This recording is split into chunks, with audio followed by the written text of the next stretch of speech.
কাটান তো আরেকটা দেওয়া লাগবে। 500 হবে, 500 মাছ হবে। সিলভার ঢেল দেন, সিলভার ঢেল দেন, ও পাঙাশটা ঢেল দেন।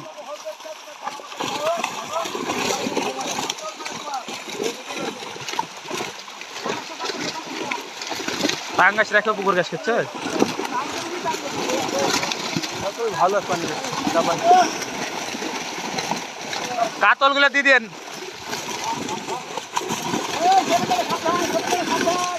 কত দেবে? 31 না কত? 3000। বেশি দিতে হবে। আচ্ছা লিচি 3200 টাকা, 3200 জাপান আছে না? যেদিনকে ওই পুকুরে মারিছে দিয়ে সাথে সাথে পড়িনি, পেটে মারিছে। ও মা গো, ও মা, হ্যাঁ, হেভি লাগা লেগেছে। আর বাকি কিছু